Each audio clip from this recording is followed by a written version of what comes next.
अस्सलाम वालेकुम। उम्मीद है आप सब खैरियत से होंगे। आज 9 नवंबर 2024 है। वालडे। उम्मीद है आपका दिन अच्छा गुजर रहा होगा। छुट्टी वाला दिन है। आज की हमारी presentation basically best stock series का पार्ट है, जो मैंने स्टार्ट की थी पिछले 3-4 दिनों से, जिसमें मैंने उन स्टॉक को टारगेट करना है जो मैं समझता हूँ आने वाले 12 महीने में बहुत अच्छा रहेंगे। सो मैंने लास्ट लास्ट ईयर मैंने जो शेयर्स बताए थे अल्हम्दुलिल्लाह सारे बड़े सक्सेसफुल रहे, और इफेक्टिव गेन 68% उन शेयर्स में है। तो मैं समझता हूँ इन उन उसी बेसिस पे ये वीडियोस भी मैंने सीरीज स्टार्ट की, जिसमें 5 शेयर्स को डिस्कस करूंगा। पिछले 3 दिनों में 3 शेयर डिस्कस कर चुका। इसमें M T L Engro fertiliser और M T L Engro fertiliser और एक और शेयर था।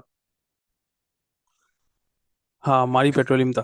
तो आज ये चौथा शेयर है जिसमें बेसिकली होंडा एटलस कार के हवाले से इस मैं समझता हूँ आने वाले 12 महीने में इसमें बड़ा पोटेंशियल है कैपिटल गेन का, और और टाइनी से डिविडेंड का भी। तो इस एस्पेक्ट से मैं इंशाल्लाह इसको कवर करूंगा। मेरी प्रेजेंटेशन की कुछ स्लाइड्स हैं, और इंशाल्लाह वो स्लाइड्स इस चीज़ को सपोर्ट करेगी कि मैं क्यों समझता हूँ आने वाले 12 महीने में ये ग्रो करेगा। सबसे पहले चैनल को लाइक एंड सब्सक्राइब नहीं किया तो लाइक एंड सब्सक्राइब करें। इंशाल्लाह मजीद इंफॉर्मेटिव वीडियोस आती रहेंगी। आज के एजेंडा की बात करें, आज के एजेंडा में कुछ ऐसी चीज़ें जो जो मेरी स्लाइड को सपोर्ट करेंगे और मुझे इस ये कंक्लूड करेंगे कि क्यों मैं समझता हूँ ये पोटेंशियल ग्रोथ स्टॉक है। बैकग्राउंड और इसकी एक्टिविटीज़ के बारे में बात होगी। कॉम्पिटिटर्स की बात होगी। इसके फाइनेंशियल परफॉर्मेंस को देखा जाएगा, कैसी परफॉर्मेंस है इस साल जो कि एंड हुआ। इसका इनका मार्च एंड है, जिसके रिजल्ट इन्होंने जून में पब्लिश किए, तो उस पर जिक्र होगा। फिर डिविडेंड पे बात होगी, फ्यूचर आउटलुक की बात होगी, एक्शन पर मैं क्या समझता हूँ क्या होगा इसका फ्यूचर। जो कंपनी प्रिंसिपल एक्टिविटी आपको सभी पता है, होंडा कार करती क्या है, बाहर से माल मंगाती है, असेंबल करती है, बेचती है गाड़ियों की शक्ल में। पार्ट्स मंगाती है बाहर से, और यहाँ पे बेसिकली असेंबलिंग फैसिलिटी है पाकिस्तान में। क्या है। और फिर इसके अलावा इस कंपनी के लिए बड़े चैलेंजेस भी हैं पाकिस्तान मार्केट में। Obviously Pakistan dollar driven market है। मतलब अगर बाहर से ये सेक्टर डॉलर ड्रिवन है। जो बाहर से मंगाती है डॉलर में मंगाती है, और डॉलर की वैल्यू बढ़ती है, पाकिस्तान की वैल्यू डेप्रिशिएट होती है, तो ऑब्वियसली इनकी कॉस्ट ऑफ इनपुट हर बार बढ़ती रहती है, कोई कांस्टेंट और स्टेबिलिटी नहीं है।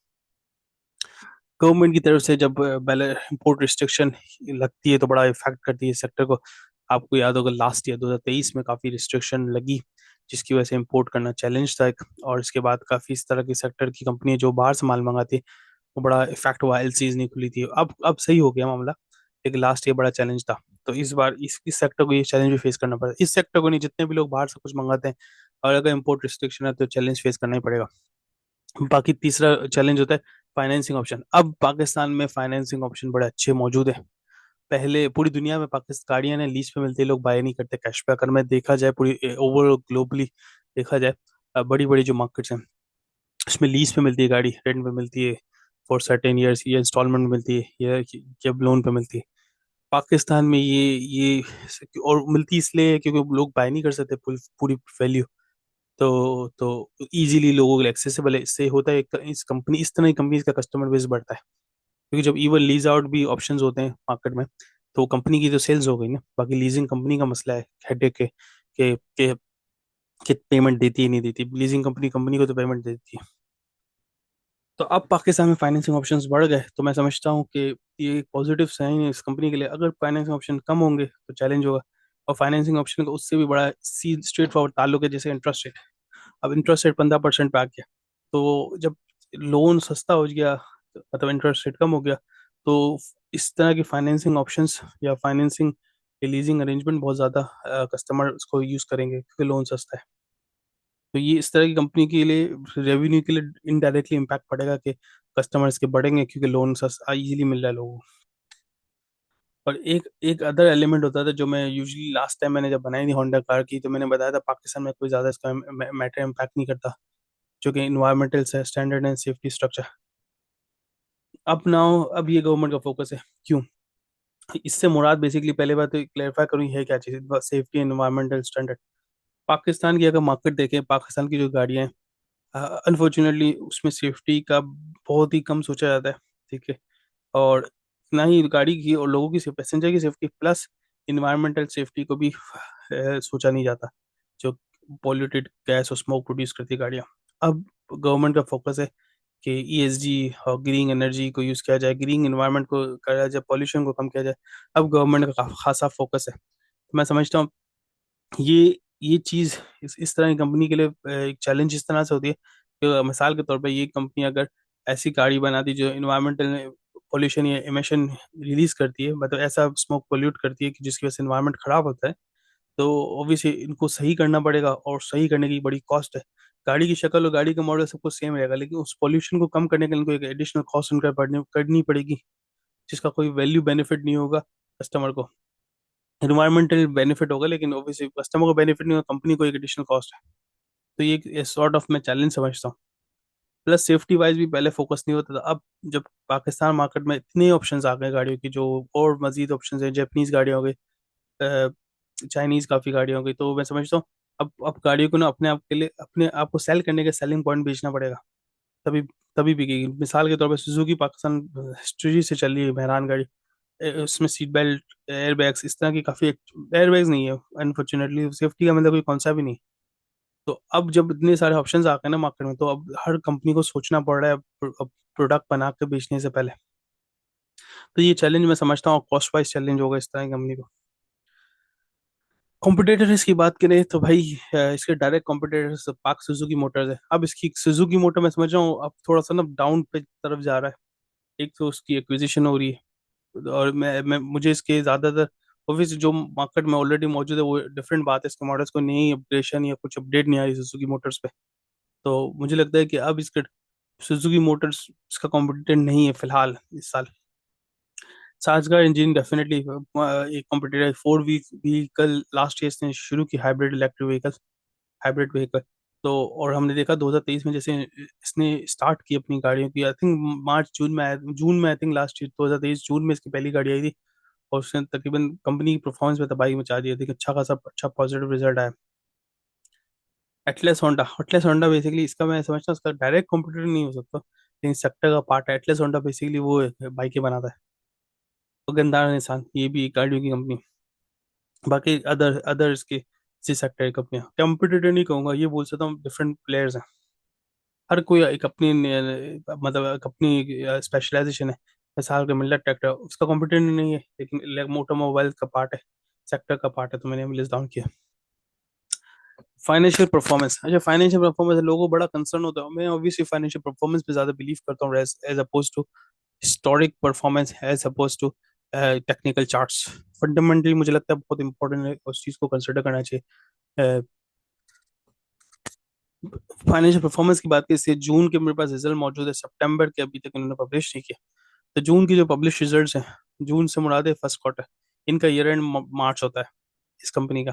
तो जून के जो रिजल्ट है वो काफी पॉजिटिव है, अगर आप रेवेन्यू नंबर वाइज देखें, एक अच्छा इसका इंक्रीज नजर आता है क्लियरली। अच्छा क्यों क्लियरली इंक्रीज नजर आता है इस पे बात करते हैं, और मार्च का जो ईयर एंड है उस पर क्यों वैल्यूज की कम हुई थी उस पर बात करते हैं।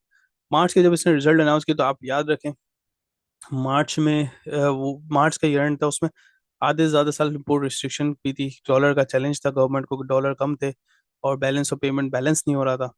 तो इस वजह से गवर्नमेंट ने इम्पोर्ट पे रिस्ट्रिक्शन लगाई थी, जिसकी वजह से इस तरह की कंपनी को एलसी खोलने में मसला हो रहा था, और फिर वो अपना माल ही इम्पोर्ट नहीं कर पाई, तो कैसे प्रोड्यूस करते हो कैसे बेचते।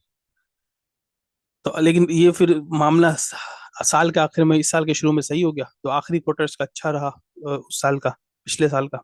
और ऑब्वियसली मार्च का जब ईयर एंड, पूरे ईयर में 9 महीने अच्छे नहीं रहे, 3 महीने अच्छे रहे, तो कुछ ज्यादा कोई फर्क नहीं पड़ा। लेकिन इस साल ऑब्वियसली पहला नया साल शुरू हुआ पहली मार्च, सॉरी 1 अप्रैल से, तो पहला क्वार्टर बड़ा अच्छा रहा, जिसके इम्पैक्ट हम देख सकते हैं बड़ा पॉजिटिव नजर आ रहा है। एक चीज, बाकी इस कंपनी में ऐसा कोई ऐसी चीज नहीं है जो मैं डिस्कस करूं, बाकी सब स्टैंडर्ड चीजें।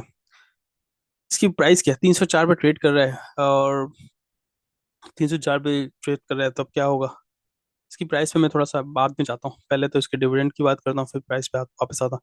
डिविडेंड हिस्टोरिकली डिविडेंड थोड़ा थोड़ा देता है, लेकिन मैं समझता हूँ इसको डिविडेंड वाला शेयर की कैटेगरी में कैटेगराइज ना करो। क्यों? क्योंकि डिविडेंड में इतना पोटेंशियल नहीं है as opposed to capital gain, तो मैं समझता हूँ ये कैपिटल गेन वाला शेयर है, क्या डिविडेंड वाला नहीं है।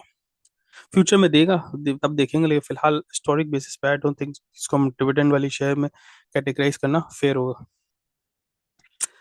अच्छा, आउटलुक एंड एक्शन के बाद मैं उस पर आऊंगा प्राइस पे। अच्छा, कंपनी ने आई थिंक पिछले महीने 25 अक्टूबर या 25 से 26 अक्टूबर को, 25 से लेकर 27 अक्टूबर एग्जीबिशन था ऑटो शोज का, लाहौर में, ऑटो पार्ट शो का। उस कंपनी तब डिस्क्लोज किया था कि हम हाइब्रिड इलेक्ट्रिक व्हीकल पे आ रहे हैं, HEV पे।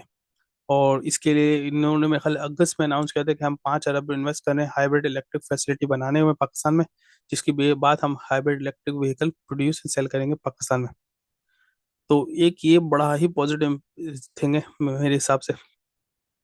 एक चीज, दूसरी चीज, इन्होंने ये एग्जीबिशन में आके भी ये डिस्क्लोज किया, तो विच कंफर्म्स के इनके इसका प्लान कंफर्म है और आगे इस पे प्रोग्रेस कर रहे हैं, ये चीज शो करती है। अब आप देखें अक्टूबर 25 से लेके अब तक, ऑब्वियसली इस दौरान तक मैं आज से लेके 10 10 वर्किंग डेज, तो 6 8 वर्किंग डेज तो हैं। तो तब से लेकर अब तक हम देखें मार्केट में इसकी शेयर की प्राइस बढ़ी, कोई और एक न्यूज और एक्टिविटी नजर नहीं है, लेकिन इस न्यूज की बेसिस पे बढ़ी। और उसकी प्राइस मेरे ख्याल में 250 पे ट्रेड कर रहा था, अब हम 300 क्रॉस कर चुके हैं। और इसको मैं याद दिलाऊं आपको, जब इस चीज जैसे इसने न्यूज दी है ना फैसिलिटी बना के बेचने की, फैसिलिटी बनाने की, तो which means electric vehicle produce करेगी और फिर बेचेगी भी। आपको मैं याद दिलाऊं, सासगा इंजीनियरिंग लास्ट ईयर 2023 में इसने अपनी पहली इलेक्ट्रिक व्हीकल लॉन्च की, और उसका रिजल्ट आप देख सकते हैं 10s, मेरे ख्याल में इसकी ग्रोथ हुई इस साल, जिसकी वजह से इसका शेयर भी बढ़ा और बाकी सब कुछ हुआ। इस कंपनी का भी यही स्टेप है, बट इनिशियल फेजेस में मैं समझता हूँ अभी तकरीबन 1 साल लगेगा इसकी कोई भी गाड़ी आने में। मुझे ऐसा लगता है 1 साल लगेगा, हो सकता है जल्दी भी आ जाए, लेकिन लगता है कि फैसिलिटी स्टेब्लिश करना, उसको प्रोडक्शन फेस, सॉरी पैरेलल और पायलट फेस रन करना, फिर प्रोड्यूस करना, ये सब चीज़ों में टाइम लगता है। 1 साल तो मिनिमम लगेगा, 4 क्वार्टर्स।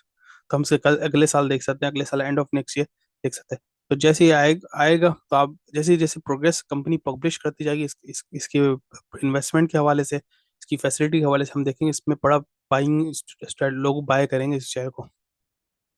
प्लस आखिरी चीज़, होंडा के पास एक्सपर्टीज बड़ी है, क्यों? क्योंकि होंडा इंटरनेशनल एफिलिएशन है, इसके पास ग्लोबल नेटवर्क है, इसको पता है कि किस का मसला हो सकता है इस तरह के फैसिलिटी में, और बड़ी ग्लोबल हेल्प ले सकती है। तो मैं समझता हूँ इसको एक बड़ा एक एज एज कम्पेयर टू अलग अदर व्हीकल्स। प्राइस पे आया था, अच्छा प्राइस 304 भाई। अच्छा, प्राइस को अगर मैं थोड़ा सा मॉनिटर करूँ ना, जैसे मैंने जिक्र किया 25 अक्टूबर को ये एग्जीबिशन हुआ था, तब इन्होंने डिस्क्लोज किया था। तो तब से लेके अब तक आप देख सकते हैं, आई थिंक 250 या 240 पे कुछ शेयर था, और तब से लेकर अब तक जैसे 304 पे इंक्रीज हुआ। ऑब्वियसली लास्ट डे क्लोज, ये फ्राइडे को थोड़ा नेगेटिव क्लोज हुआ, विच इज़ फाइन। लेकिन मैं समझता हूँ इसमें स्टिल पोटेंशियल है, इन माय व्यू हम इसमें 400 देख सकते हैं, अगर जैसे जैसे प्रोग्रेस पब्लिश करेगा। और जैसे फर्स्ट गाड़ी लॉन्च कर लेगा तो आप, हो सकता है 7 गाड़ी जैसा इसका रिजल्ट आए, हो सकता है, लेकिन I am not sure. But मैं एक्सपेक्ट करता हूँ 400 जाना मुश्किल नहीं है इस तरह की कंपनी के लिए, क्योंकि इसके पास भी बहुत एक्सपर्टीज है। आखिरी में मेरा व्यू, देखो पाकिस्तान मार्केट में गाड़ी है ना, एक चलाने से ज्यादा व्हीकल्स, 4 व्हीकल्स बोलते हैं ना, चलती का नाम गाड़ी, ये नहीं है। पाकिस्तान में मार्केट में गाड़ी एक स्टेटस सिंबल है, और खास तौर पे यंग जनरेशन है, वो उसके दरमियान होंडा गाड़ी बड़ी फेमस है। आपको याद दिलाऊं, रिसेंटली किया, मतलब सभी को मालूम है होंडा सिविक। इसके बारे में इतना इतना शोर है कि हर बंदे को होंडा सिविक चाहिए। फिर उसकी पॉपुलैरिटी के बाद आप देख सकते हैं इसकी सेल्स में कितना ग्रो हुआ है। तो मैं समझता हूँ जब होंडा इज अ ब्रांड लोगों का फेवरेट है, तो इट्स गिव क्लियर इंडिकेशन कि इसकी डिमांड तो है। बाकी जैसे कि मैंने जिक्र किया, इन्होंने एग्जीबिशन में रिवील किया कि हम हाइब्रिड टेक्नोलॉजी पे जा रहे हैं, और इनोवेशन अपने 5 अरब इन्वेस्ट करके हाइब्रिड फैसिलिटी बना रहे हैं। तो मुझे लगता है that will be a turn around for this company. और इवेंचुअली जब फ्यूल प्राइस प्राइस बढ़ रही है, तो हर आदमी सोचेगा भाई मैं भी इलेक्ट्रिक व्हीकल पे जाऊं। और इलेक्ट्रिक व्हीकल वन चार्ज में आई थिंक जो स्टैंडर्ड व्हीकल होती है 150 200 किलोमीटर तो मिनिमम देती है, फिर थकी से थकी व्हीकल। तो which is a good sign कि भाई लोग फ्यूल से बच के इलेक्ट्रिक पर मूव ऑन करेंगे। और आखिरी में मैंने ये याद दिलाया आपको सबको कि सासगार्ड ने अपनी जो 4 व्हीकल है इलेक्ट्रिक व्हीकल बनाई थी, हाइब्रिड बनाई थी, हाइब्रिड इलेक्ट्रिक व्हीकल बनाई थी। तो उसके बाद उसकी लॉन्च 2023 में भी, उसके बाद इसके रेवेन्यू में स्ट्रॉन्ग इंक्रीज आया because of it strong demand. और आखिरी, और मैं यहाँ लिखना भूल गया, पाकिस्तान मार्केट में इलेक्ट्रिक व्हीकल्स और गाड़ियों की मार्केट सेक्टर इस तरह से है कि इसमें कोई कैपिटल नहीं लगता, मतलब इन्वेस्टर का कोई पैसा नहीं लगता। क्यों नहीं लगता? क्योंकि बुकिंग जो गाड़ियों की होती है 7 7 8 8 महीने पहले होती है। जैसे ही पार्टी पैसा देती है, वो बनाना, ऑर्डर लेना शुरू करते, ऑर्डर एक्सएमएल करना शुरू करते हैं। तो जिस जो कि इंडिकेट करता है कि इनकी running cost, capital cost zero है। ऑल्दो एक और चीज भी, एक नेगेटिव भी है इस तरह के, ऑब्वियसली पॉजिटिव है नेगेटिव ये, अगर इन्होंने पैसा लेके रखा हुआ है तो उनको सूद देना है, इंटरेस्ट रेट देना है उनके कस्टमर के डिपॉजिट पे, अगर टाइमली डिलीवर नहीं की गाड़ी तो ये कि पॉजिटिव पॉइंट भी है। बाकी in my view is a good share for 12 month. End of 12 month I expect कि 400 पे इसकी प्राइस जानी चाहिए। क्योंकि ये ऐसे सेक्टर है, अपने सेक्टर में पहली बात है, पहली और आखिरी बात, ये अपने सेक्टर की अच्छी कंपनी है, प्लस एक्सपर्टीज भी है, लेकिन अंडर वैल्यूड है। तो मैं समझता हूँ उसको अपने पोर्टफोलियो में रखना चाहिए। और इन्वेस्टमेंट की स्ट्रेटेजी मैं हमेशा ही बताता हूँ, लॉन्ग टर्म इन्वेस्टर है वो एक साथ सारे पैसे नहीं इन्वेस्ट करता, बेट एंड पीसेस में करता है, थोड़े थोड़े बाय करें और उसको टॉप अप करें। मार्केट अभी तकरीबन 93,000 क्रॉस कर चुकी है, तो आई सजेस्ट, आई एक्सपेक्ट कि मस्ट बी सम करेक्शन, तो उसका भी फायदा उठाएं, उसको माइंड में अगर आज मैं बाय कॉल दे रहा हूँ उसका मतलब ये नहीं आप कल के कल बाय कर लें, या आज मैं बोल रहा हूँ तो आप कल के कल अपनी रिसर्च कर रहे हो बोलें परसों में बाय कर लेता हूँ। I suggest buy in bit in pieces, 1 डेढ़ महीना लें आप उसको बाय करने में। तो इससे ये होगा आपको एवरेज आउट में बड़ा फायदा होगा। मिसाल के तौर पर 304 पे आपने 100 शेयर लिए, नीचे जाती 290 पे तो भी ले लें 100 शेयर, और नीचे जाती तो भी ले लें, और ऊपर जाती तो और ले लें। तो इस तरह बिट एंड पीसेस में लें, अपने सर्टेन जो भी आपकी होल्डिंग लेनी है उस तरह बिट एंड पीसेस में लें, और एटलीस्ट 1 महीना लगाएं इसको बाय करते करते, ये नहीं कि धड़क करके ले लें। ठीक है, ये मेरा व्यू है। That's it, thank you so much. कोई चीज़ मिस आउट किया तो पूछे, इंशाल्लाह इसको कवर करूंगा अपनी नेक्स्ट वीडियो आए। और चैनल को लाइक एंड सब्सक्राइब नहीं किया तो लाइक एंड सब्सक्राइब करें, इंशाल्लाह मजीद इंफॉर्मेटिव वीडियोस आती रहेंगी। जज़ाकल्लाह, अस्सलाम वालेकुम।